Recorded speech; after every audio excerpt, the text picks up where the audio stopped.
है पद्मेश 24/7 कृष्णा संडे के साथ बुलेटिन की शुरुआत करते हेडलाइंस से।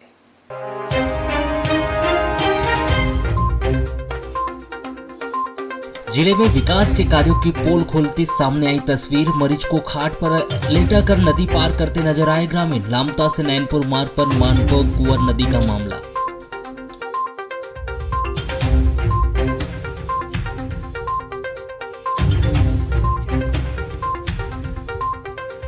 शासकीय जटाशंकर महाविद्यालय के भौतिक कक्ष में लगी आग। महत्वपूर्ण रिकॉर्ड सहित कंप्यूटर जलकर हुए खाक। शॉर्ट सर्किट मानी जा रही आगजनी की घटने का कारण।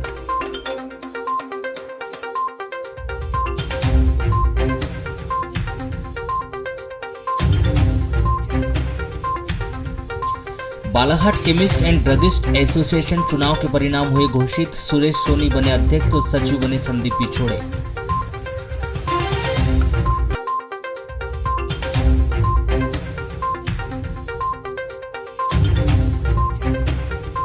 सेंट्रल बैंक ऑफ इंडिया की शाखा में बुजुर्ग दंपति के साथ दुर्व्यवहार का सामने आया मामला। पीड़ित बुजुर्ग ने एसडीएम कार्यालय में इंसाफ की लगाई गुहार। दुर्व्यवहार करने वाले बैंक अधिकारियों पर वैधानिक कार्यवाही की मांग की।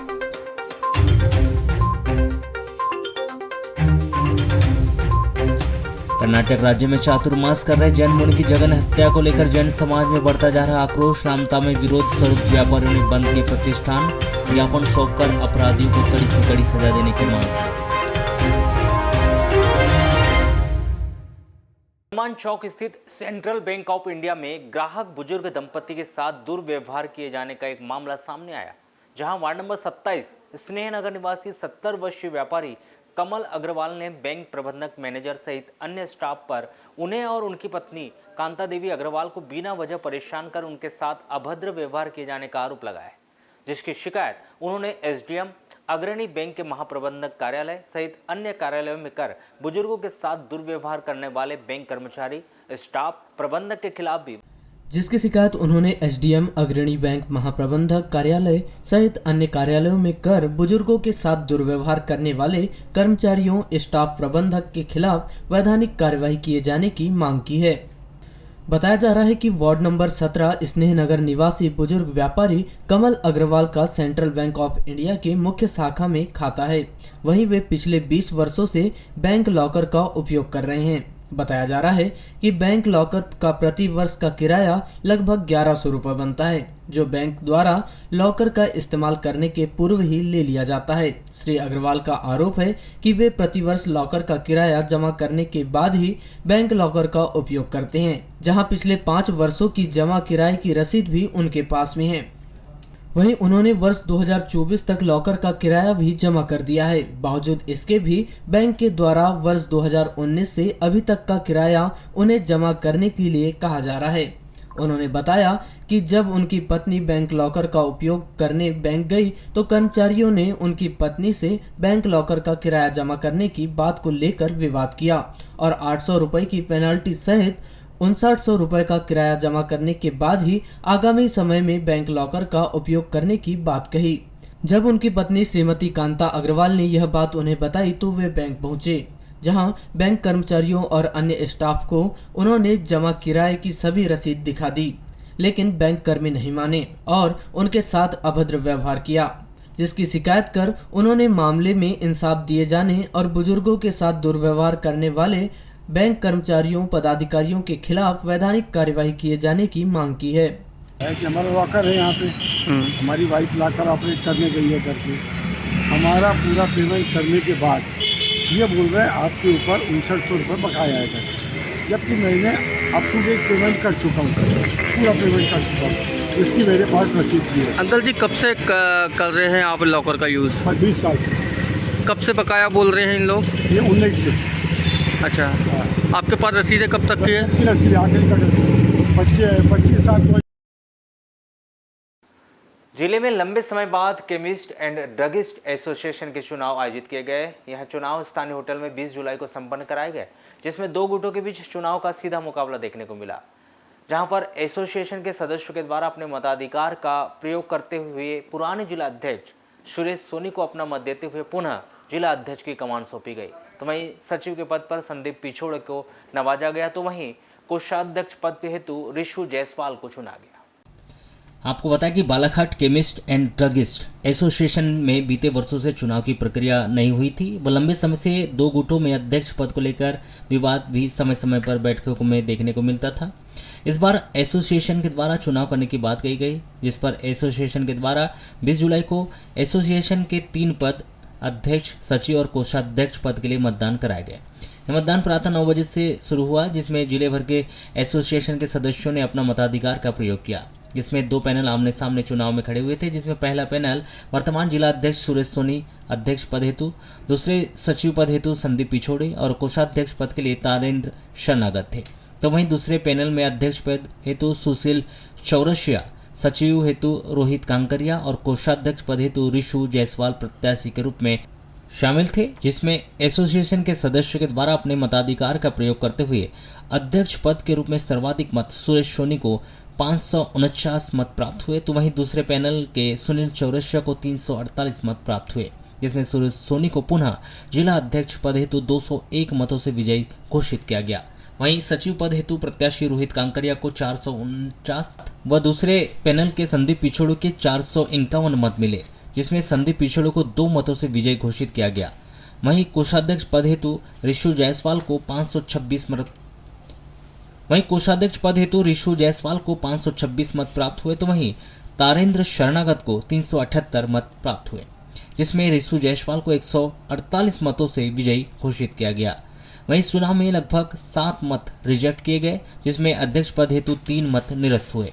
तो सचिव पद में 4 मत निरस्त किया गया, जो कि मतदाताओं के द्वारा किसी में बिना सील का प्रयोग किया बिना ही मत पेटी में डाल दिया गया था, तो किसी में दोनों ओर सील लगा दी गई थी। इस कारण चुनाव में 7 मत रिजेक्ट कर दिए गए। वहीं जैसे ही मतगणना समाप्त हुई, एसोसिएशन के सदस्यों को पता चला कि सुरेश सोनी को जिला अध्यक्ष का कमान पुनः सौंप दी गई। जिला अध्यक्ष की कमान पुनः प्राप्त हो गई है। तब एसोसिएशन के सदस्यों व उनके चाहने वालों का स्थानीय होटल में हुजूम सा लग गया और देखते देखते ढोल नगाड़ों की थाप पर सभी के द्वारा सुरेश सोनी का स्वागत किया गया व फूलमाला फैलाकर उन्हें जीत की बधाई दी गई।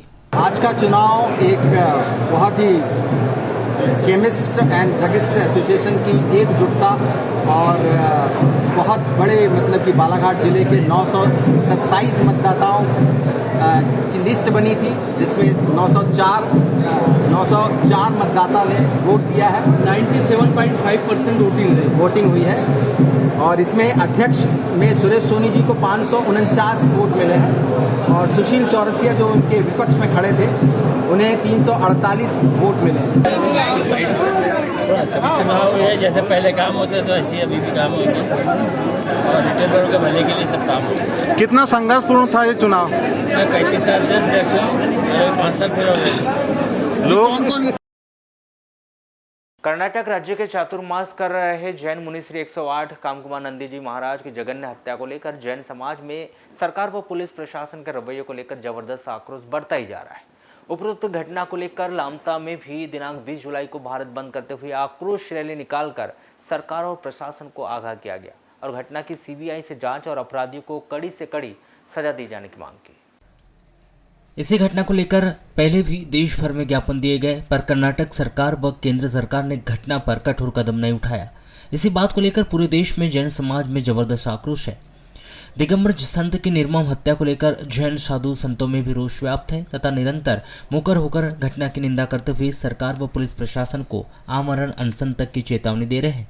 इतना होने के बाद भी सरकार और प्रशासन घटना की सीबीआई जांच नहीं करवाता है तो जैन समाज को कठोर आंदोलन के लिए मजबूर होना पड़ेगा। लामता क्षेत्र के सकल जैन समाज ने दोपहर 1 बजे जैन मंदिर बाजार चौक से रैली निकालकर पुलिस थाना पहुंचकर राजस्व अधिकारी और थाना प्रभारी को ज्ञापन सौंपा है और घटना की सीबीआई जांच तथा घटना में जितने भी अपराधी शामिल हैं उन्हें कड़ी से कड़ी सजा दी जाने की मांग की। आपको बता दें कि रैली में लामता जैन समाज के अलावा अन्य समाज के लोगों ने भी अपना समर्थन दिया। जैन समाज ने पूरे दिन तक अपना कारोबार बंद रखकर अपना आक्रोश व्यक्त किया।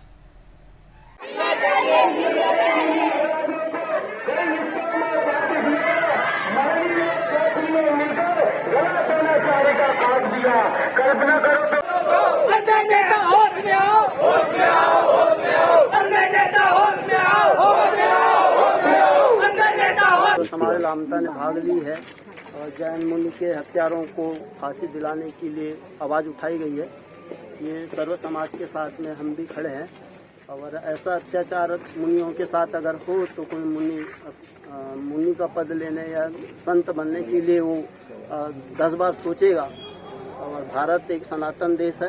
भारत में अगर ऐसे मुनियों के साथ में अत्याचार या घटनाएं हो, ये निंदनीय है, ये गलत है। विगत 5 जुलाई की रात को जैन मुनि की निर्मम हत्या कर्नाटक के बेलगांव चितकोड़ी ग्राम में हुई। मुनि की हत्या के विरोध में पूरा हिंदुस्तान, पूरा भारतवर्ष आज 20 तारीख को विरोध जताते हुए, बंद का आह्वान करते हुए, इसी कड़ी में लामटा नगर में सर्व समाज को लेकर हम सड़क पर उतर कर इस विरोध का प्रदर्शन करते हुए थाने में रैली और ज्ञापन सौंप रहे हैं।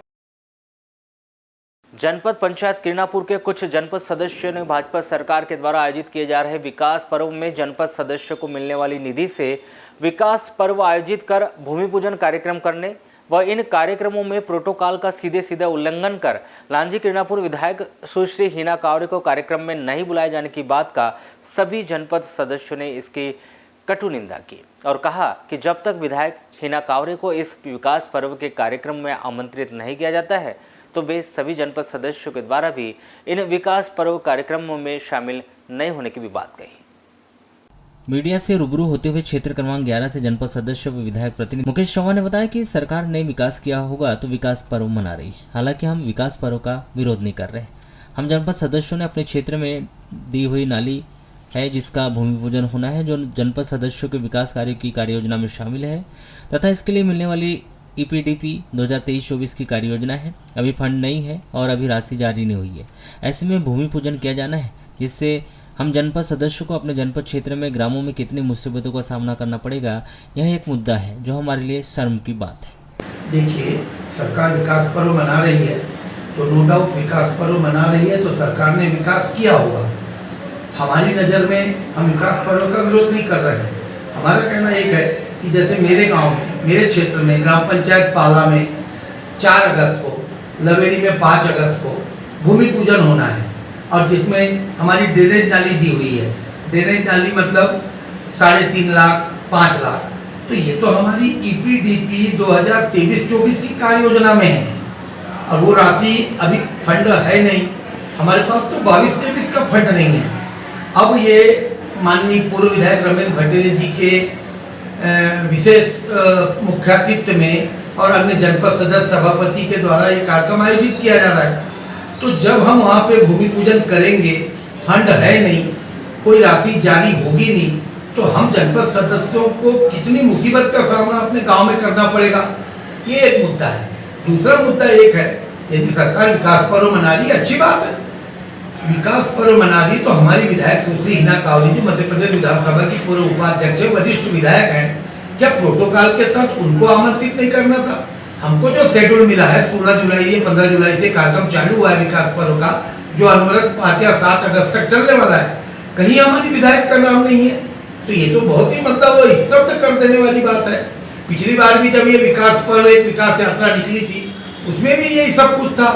तो हम भाजपा सरकार के जनप्रतिनिधि तो नहीं, संगठन के अन्य लोग, सत्ता के अन्य लोगों से ये पूछना चाहते हैं कि आखिर आपका उद्देश्य क्या है? विकास पर्व है, विकास की राशि नहीं है और उसके बिना हम जनपद सदस्यों को क्या आप अपने गांव में नीचा दिखाने का कार्य नहीं कर रहे हैं? फंड है नहीं और आप विकास पर्व मनाए जा रहे हैं, हमारी राशि से भूमि पूजन करने जा रहे हैं। एक बात जहां हम अपने आप को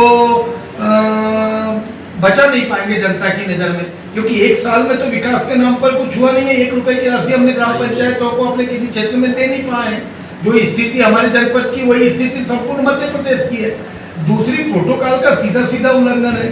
सुश्री हिना कावरे जी वरिष्ठ विधायक हैं, यदि विकास देखना है तो मैं तो विकास की बात करूंगा। यदि भाजपा विकास पर्व मना रही है तो हमारे विधायक मैडम के भी सारे काम को विकास पर्व में ले लेना था। तो हम बताते हैं कि विधायक के द्वारा पूरे लांजी किरणापुर विधानसभा में किस रूप में विकास किया गया है, कितने मना किया था? विधायक मैडम ने मना नहीं करी थी कि मेरे कार्यों को विकास पर्व में मत लो। इस बात की हम निंदा करते हैं। जिले में विकास के दावों की पोल खोलती तस्वीर सामने आई है, जहां लोग जान जोखिम में डालकर न सिर्फ मानकुंवर नदी पार कर रहे हैं बल्कि एक मरीज को खाट पर लिटाकर उसे भी नदी पार कराते हुए नजर आ रहे हैं। यह दृश्य 19 जुलाई की शाम का बताया जा रहा है। परसवाड़ा विधानसभा क्षेत्र के ग्राम घगरिया की तस्वीर है, जहां लामता के नैनपुर मार्ग स्थित मानकुंवर नदी के डायवर्सन पुल टूटने के कारण कई गांवों का संपर्क टूट चुका है, जिसका अब तक पुनर्निर्माण नहीं कराया गया और न ही मार्ग में आवागमन के लिए कोई वैकल्पिक व्यवस्था बनाई गई। इसके कारण मजबूरी में परिजन मरीजों को खाट पर लिटाकर नदी पार करते हुए दिखाई दे रहे हैं। वहीं ग्रामीण भी बताते हैं कि इस नदी का पुल मार्ग में अक्सर ऐसे नज़ारे देखने को मिलते ही रहते हैं। प्राप्त जानकारी के अनुसार 8 दिन पूर्व घंगरिया निवासी राजू सोनवा ने बाइक की टक्कर से घायल हो गया था, जिसको जिला अस्पताल में भर्ती किया गया था, जहां से छुट्टी मिलने के बाद एम्बुलेंस से उसे मानकुंवर नदी तक पहुंचाया गया। लेकिन नदी का पुल क्षतिग्रस्त होने से एम्बुलेंस को लामता वाले साइड में ही रोकना पड़ गया। राजू के परिजन घर से खाट लेकर आ गए, मरीज को वहां लिटाया गया, फिर उसे 4 से 5 लोगों ने उठाकर करीब 200 मीटर दूर नदी पार कर ले गए। गनीमत रहा कि अभी नदी में पानी कम है, तो इस तरह लेकर चले जाते। यदि ज्यादा पानी रहे तो मरीज की जान पर बन आती है। इस तरह के हालात 3 दिन पूर्व के होना भी बताया जा रहा है। ग्रामीणों ने बताया कि एक्सीडेंट वाले एक मरीज और 2 गर्भवती महिलाओं को खटिया पर बिठाल कर नदी पार करवाने की नौबत आई है, क्योंकि पुल क्षतिग्रस्त होने से लोगों की ऐसा करने मजबूरी हो गई। ग्रामीणों का कहना है कि पुल मरम्मत कार्य जब तक नहीं हो जाता तब तक इसी तरह मरीजों को नदी पार करवाते रहना पड़ेगा। गुरुवार को सोशल मीडिया पर प्रसारित हो रहे यह वीडियो बुधवार शाम का बताया जा रहा है। ग्राम घंगरिया में मानकुंवर नदी पर बनाया डायवर्सन पुल 2 महीने के भीतर ही 2 बार बह चुका है। वर्षा के कारण वर्तमान में इस नदी के दोनों छोर पर बसे दर्जनों गांवों का संपर्क टूट चुका है। एक सप्ताह पूर्व 2 मोटरसाइकिल की भिड़ंत में घंगरिया निवासी राजू नागपुरे घायल हो गया था, जिसे बालाघाट अस्पताल से उपचार के बाद छुट्टी दे दी गई। मरीज को लेकर एम्बुलेंस आई। एम्बुलेंस चालक ने मानकुंवर नदी के एक छोर पर ही उसे छोड़कर चला गया। बालाघाट से एम्बुलेंस चालक मरीज को लेकर आया और मानकुंवर नदी के एक छोर पर उसे छोड़कर चले जाने के बाद मरीज राजू का घर नदी के दूसरे छोर पर था। वहां अभी चलने लायक असमर्थ ही था कि उसे एक छोर से दूसरे छोर ले जाने के लिए स्वजन व ग्रामीणों के द्वारा खाट का सहारा लेना पड़ा और उसे खाट पर लिटाकर नदी पार कराई गई। ग्रामीणों ने बताया कि मानकुंवर नदी पर बना अंग्रेजों के जमाने का पुल पिछले वर्ष की बाढ़ में क्षतिग्रस्त हो गया था, जिसका मरम्मत कार्य मई से चल रहा था और वर्षा काल फिर से आ गया, लेकिन अधूरा ही है। ऐसे में ग्राम पंचायत पादरीगंज, ग्राम पंचायत सोनखार, गवारी टोला, पाटादेह, सकरी, देवसर्रा, सेमर टोला, गुडरू, कुकड़ा, ठेमा, बरखो, ठाकुर टोला, हिरमन टोला, बैगा टोला, तीनगढ़ी समेत अन्य गाँव के लोगों के लिए परेशानी बढ़ गई। इतने गाँव में लगभग 15,000 की आबादी है। इतने गाँवों में पढ़ने वाले बच्चे, पढ़ाने वाले शिक्षक, कॉलेज पढ़ाने वाले के लिए भी वर्षा काल में दिक्कतों का सामना करना पड़ रहा है। इसके अलावा इस क्षेत्र में बारिश के दिनों में किसी का स्वास्थ्य खराब होने पर उपचार के लिए लामता, बालाघाट मरीजों को लाना पड़ता है, तो वहीं अन्य गाँव के लिए भी अब परेशानी बढ़ गई है।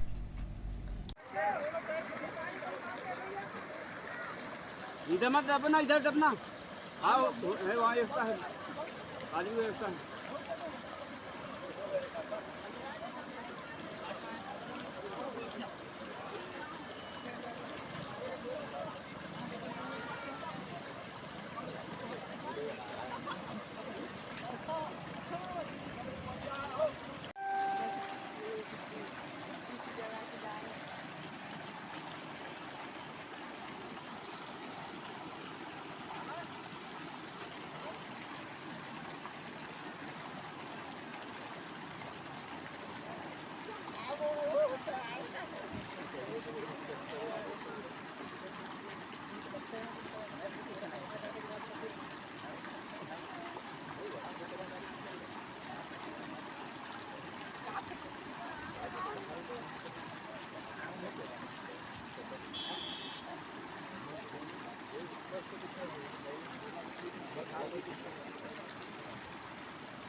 दवा दुकान के आड़ में जिले में चलाए जा रहे नशीले कफ सिरप पर अवैध कारोबार पर पुलिस की कार्रवाई लगातार जारी है, जहां इस मामले से जुड़े 5 आरोपियों को गिरफ्तार करने के बाद पुलिस ने इसी मामले में फरार चल रहे 2 में से एक आरोपी को गिरफ्तार कर लिया है, जबकि दूसरा आरोपी अभी भी फरार बताया जा रहा है, जिसकी पुलिस सरगर्मी से तलाश कर रही है। बताया जा रहा है कि दूसरे दिन गुरुवार को गौली मोहल्ला स्थित वरुण मेडिकल स्टोर्स के संचालक नंद किशोर पटले को पुलिस ने गिरफ्तार कर उसके मेडिकल स्टोर्स को सील तोड़कर दवा दुकान में जांच पड़ताल की। वहीं पंचनामा सहित अन्य आवश्यक कार्रवाई पूरी कर आरोपी के बयान दर्ज किए। वहीं पुलिस ने नंदकिशोर पटले को आगामी पूछताछ के लिए अपने साथ ले गई। वहीं इसी मामले में नॉवेल्टी हाउस गली स्थित आनंद मंगल मेडिकल स्टोर्स के संचालक तुषार सावरे अब भी फरार बताया जा रहा है, जिसे जल्द ही गिरफ्तार करने का दावा पुलिस कर रही है। नशे के इस अवैध कारोबार में 20 जुलाई से फरार चल रहे आरोपी दवा व्यवसायी नंदकिशोर पटले की गिरफ्तारी के बाद वरुण मेडिकल स्टोर्स जांच करने पहुंची टीम में तहसीलदार, SCSP, थाना प्रभारी मलाजखंड, कोतवाली थाना का स्टाफ भी मौजूद रहा। जिले में नशीले कप सिरप के अवैध कारोबार में संलिप्त बालाघाट के 3 दवा व्यापारियों में पुलिस ने जहां गत दिनों दुर्गा मेडिकल स्टोर के संचालक रामचंद्र पिता दुर्गादास छुट्टानी को गिरफ्तार कर लिया था, वहीं 20 जुलाई को फरार गौली मोहल्ला स्थित वरुण मेडिकल के संचालक नंदकिशोर पटले को भी गिरफ्तार। इस मामले में पुलिस ने दुर्गा मेडिकल स्टोर्स के संचालक रामचंद्र छुट्टानी को गिरफ्तार करने के बाद न्यायालय में पेश किया, जहां से उसे 1 दिन के रिमांड पर लेकर उसकी मौजूदगी में सील दवा दुकान को खुलवाकर मेडिकल स्टोर्स की तलाशी ली गई। इस दौरान पुलिस ने बिल वाउचर और दवाओं की जांच की। वहीं पुलिस ने गत दिवस नशीले कप सिरप के कारोबार में संलिप्त दुर्गा मेडिकल स्टोर्स के संचालक रामचंद्र छुट्टानी को रिमांड अवधि पूर्ण होने पर न्यायालय में पेश किया, जहां से उसे न्यायिक रिमांड पर जेल भिजवा दिया गया है। वहीं गुरुवार को पुलिस की गिरफ्त में आए वरुण मेडिकल स्टोर्स के संचालक नंदकिशोर पटले से पूछताछ के बाद उसे भी जेल भेजने की तैयारी की जा रही। वहीं इस पूरे मामले में पुलिस ने अब तक नशीले कप सिरप के 6 कारोबारी मोहगांव मलाजखंड निवासी पिता पुत्र भरत पिता गिरमाजी देशमुख, हिमालय पिता भरत देशमुख, मोहगांव निवासी अंकित पिता छोटेलाल रोशिया, भगवान सिंह पिता देवीलाल टेकाम, बालाघाट निवासी दुर्गा मेडिकल स्टोर के संचालक दवा व्यापारी रामचंद्र पिता दुर्गादास छुट्टानी, वरुण मेडिकल स्टोर के संचालक नंदकिशोर पटले को NDPS एक्ट की धारा 8/21-22 के तहत गिरफ्तार कर लिया है, जबकि दवा व्यापारी तुषार सावरे फरार है, जिसे जल्द ही गिरफ्तार करने का भी दावा किया जा रहा है। फिलहाल तुषार सावरे की दुकान सील बंद रखी गई है। देखिए, कल आप लोगों को विजिट है जानकारी हुई होगी, जिसमें 2 आरोपी अरेस्ट हुए थे बालाघाट के, और उसी में एक आरोपी की कस्टडी में लेके और आज पुलिस रिमांड पर लेके उसी के प्रतिष्ठान दुकान की चेकिंग की जा रही है। उसको कल देर रात में सील किया था, सुबह कॉल किया और उसको चेक किया जा रहा है। क्या नाम है उसका? नंदकिशोर पटले हैं, संचालक है प्रतिष्ठान। सर, एक और आरोपी है इसमें, जो अभी कौन है जो फरार है अभी, और कब तक गिरफ्तारी कर पाएंगे उसकी? देखिए, लगातार प्रयास जारी है और जल्दी उसकी भी गिरफ्तारी की जाएगी। ठीक। गुरुवार को मध्य प्रदेश पटवारी भर्ती परीक्षा में चयनित अभ्यर्थियों ने 31 तारीख तक पटवारी भर्ती की उचित जांच कर चयनित अभ्यर्थियों को शीघ्र ही नियुक्तियां देने की मांग को लेकर मध्य प्रदेश पटवारी भर्ती परीक्षा में चयनित अभ्यर्थियों ने मुख्यमंत्री शिवराज सिंह चौहान के नाम अपर कलेक्टर को ज्ञापन सौंपा है। चयनित अभ्यर्थियों ने ज्ञापन में बताया कि पटवारी भर्ती परीक्षा में समूह 2, उप समूह 4 संयुक्त परीक्षा 2022 का परिणाम 30 जून 2023 को जारी किया गया था। मध्य प्रदेश में पटवारी भर्ती का धांधली का आरोप के चलते 13 जुलाई को उक्त परीक्षा संबंधी सभी नियुक्ति पर रोक लगा दी गई। उन्होंने यह भी बताया कि पटवारी भर्ती परीक्षा में टॉपर्स पर आरोप लगे हैं, उनकी नियुक्ति पर रोक लगाना था, लेकिन सभी की नियुक्ति पर रोक लगा दी गई, जिसके चलते मेहनत कर ईमानदारी पूर्वक चयनित अभ्यर्थियों में रोष व्याप्त है। इनके अधिकांश अभ्यर्थियों की आर्थिक स्थिति अच्छी नहीं है, जिन्होंने अथक मेहनत और वर्षों के इंतजार के पश्चात शासकीय नौकरी प्राप्त की है। इन अभ्यर्थियों की निष्ठा पर शक करके इनका सामाजिक व मानसिक शोषण हो रहा है। इस पटवारी चयन परीक्षा में सेना के पूर्व जवान 40 वर्ष की आयु पूर्ण करने के करीब वाले व्यक्ति, बालिका, महिलाएं, कृषक और श्रमिक के बच्चे, कुछ विकलांग व अनाथ भी शामिल है। चयनित अभ्यर्थियों ने पटवारी भर्ती परीक्षा में टॉपर्स पर धांधली करने के आरोप लगे हैं, न कि अन्य चयनित अभ्यर्थियों पर। शीघ्र ही पटवारी भर्ती की जांच कर चयनित अभ्यर्थियों की नियुक्ति पर रोक जल्द से जल्द हटाई जाए। एक्चुअली में सर, हम लोगों का चयन ग्रुप 2 सब ग्रुप 4 पटवारी में चयन हुआ है, और कुछ गड़बड़ी के मामले सामने आए हैं, जिस वजह से CM साहब ने स्टे लगा दिया है नियुक्ति पर। और कल उनका ट्वीट आया कि 31 अगस्त तक वे जांच करेंगे किसी रिटायर्ड जज की अध्यक्षता में। तो सर, हम लोगों की यही मांग है कि हम लोग सर थोड़ी सा मिडिल क्लास गरीब फैमिली से है, जिसमें बहुत सारे दिव्यांगन भी है, बहुत सारी ऐसी भी महिलाएं हैं जो उन लोगों के छोटे छोटे बच्चे हैं, और मैक्सिमम लोग सर सब गरीबी फैमिली से हैं। तो हम लोग यही मांग है कि सर जैसे ही जांच कंप्लीट होती है तो हम लोग को तुरंत नियुक्ति दे दी जाए, क्योंकि सर हम लोगों ने मेहनत करके ये मुकाम हासिल किया है। कितने लोग हैं अपने बालाघाट से? सर बालाघाट से मैक्सिमम, सर बालाघाट में टोटल 351 पटवारी चयन हुए हैं। अब मैक्सिमम बालाघाट से पता नहीं चल पाया सर, फिर भी 100+ बालाघाट के होंगे। बालाघाट शहर से 300 बालाघाट शहर या गाँव ग्रामीण इलाके, मुझे ऐसा लग रहा है जो बालाघाट में चयनित हुए 100+ तो होंगे, 100+ तो होंगे। तो क्या मांग है आप लोग की? सर हम लोग की मांग यही है कि हमें जल्दी से जल्दी नियुक्ति दे दी जाए, जाँच कंप्लीट करके। मेरा ग्रुप 2 सब ग्रुप 4 पटवारी में पटवारी पद के लिए चयन हुआ है। अच्छा, आज ज्ञापन सौंपा आप लोगों ने कलेक्टर साहब को? हाँ सर, हमने अभी जो जांच प्रक्रिया चल रही है उसी के लिए ज्ञापन सौंपा है कि जल्द से जल्द जांच हो और हमें नियुक्ति दीजिए। क्या परेशानी हो रही है उसमें? सर हम लोग मेंटली तौर पर भी थोड़ा परेशान हो रहे हैं कि हमारा सिलेक्शन हो चुका है, उसके बाद भी हमारी नियुक्ति रोकी गई है। अच्छा, क्यों रोकी गई है नियुक्ति, क्या लग रहा है आपको? सर वो तो अभी जांच के बाद ही पता चलेगा कि क्यों रोकी गई है नियुक्तियाँ। फिर भी कितने बच्चे होंगे जो? सर लगभग 200 बच्चे हैं बालाघाट में जिनका पटवारी पद पर चयन हुआ है, और भी बच्चे हैं जो पूरे मध्य प्रदेश में जो पटवारी और उसके अलावा जो अधिकारी लेवल के पद हैं उनके लिए भी जो चयनित हुए हैं, सभी की नियुक्ति प्रक्रिया रोकी गई है जांच के लिए। अच्छा, कितनों का चयन हुआ था मध्य प्रदेश की अगर बात करें तो? 8117 लगभग, हाँ 617 लोग हैं जिनका पटवारी और कुछ जो अधिकारी पद हैं उनके लिए चयन हुआ है। तो सभी की भर्ती पर रोक लगा दी गई? सभी की भर्ती पर रोक लगाई गई है। हमारी बस यही मांग है कि जल्दी से जल्दी ये जांच प्रक्रिया खत्म हो और हमें नियुक्ति दी जाए। जिले के सबसे बड़े कॉलेज कहे जाने वाले अग्रणी कॉलेज शासकीय जटाशंकर त्रिवेदी महाविद्यालय में 19 जुलाई की दरमियानी रात्रि में अज्ञात कारणों से आग लग गई, जिससे महाविद्यालय के भौतिक कक्ष में रखे वर्षों के रिकॉर्ड सहित कंप्यूटर जलकर खाक हो गए, जिसमें महाविद्यालय को लगभग 2.5 लाख रुपए तक की आर्थिक क्षति उठानी पड़ी। जटाशंकर त्रिवेदी महाविद्यालय बालाघाट में बीती रात आगजनी की घटना घट गई, जिसमें कॉलेज के ही भौतिक शास्त्र कक्ष में रखे वर्षों के रिकॉर्ड सहित महत्वपूर्ण जानकारी एवं कंप्यूटर, प्रिंटर, पंखे, घड़ी सहित अनेक वस्तुएं जलकर खाक हो गई, जिसकी सूचना कॉलेज प्रशासन को दूसरे दिन यानी 20 जुलाई को प्राप्त हुई। जबकि यह आग कब और कैसे लगी इसकी जानकारी कॉलेज प्रशासन को नहीं है। बताया जा रहा है कि 19 जुलाई को प्रतिदिन की तरह कॉलेज को देर रात बंद कर दिया गया था एवं 20 जुलाई को जब दूसरे दिन सुबह आकर देखा गया तो कॉलेज के भौतिक शास्त्र कक्ष में सारी महत्वपूर्ण जानकारियां एवं दस्तावेज सहित कंप्यूटर जलकर खाक हो गए थे। जबकि सूत्रों की माने तो कुछ छात्रों के द्वारा यह भी बताया जा रहा है कि जिस प्रकार से पहले खेल विभाग में खेलों की सामग्री का रिकॉर्ड नहीं मिल रहा था और उसे दूसरे अधिकारी को हैंडओवर करना था, उस समय भी आगजनी की घटना घटित हुई थी। उस समय बहुत सारी जानकारी खेल विभाग द्वारा मांगी गई थी और नहीं मिलने पर ऐसी ही आग लगाई गई थी और रिकॉर्ड भी जल गया था। उसको देखते हुए इस बार फिर उसी प्रकार की घटना कॉलेज परिसर में घटी है, जिसे देखकर वरिष्ठ छात्र यह अनुमान लगा रहे हैं कि इस बार भी कोई रिकॉर्ड एवं सूचना को मिटाने के लिए उसी प्रकार की आग तो नहीं लगाई गई है। फिर भी कॉलेज प्रशासन के वरिष्ठ अधिकारी इसे प्रथम दृष्टया आगजनी की घटना बता रहे हैं एवं कॉलेज प्रशासन द्वारा इस घटना को लेकर जांच करवाई जा रही है।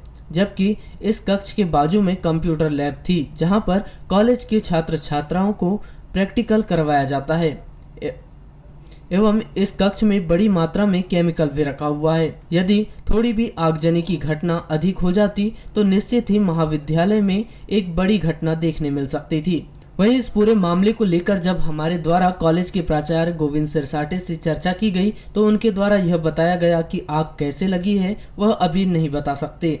फिर भी आगजनी की घटना को देखकर यह लग रहा है कि आग शॉर्ट सर्किट की वजह से लगी है। इसकी सूचना पुलिस एवं तहसीलदार को देकर उक्त मामले को लेकर कार्यवाही करवाई जाएगी।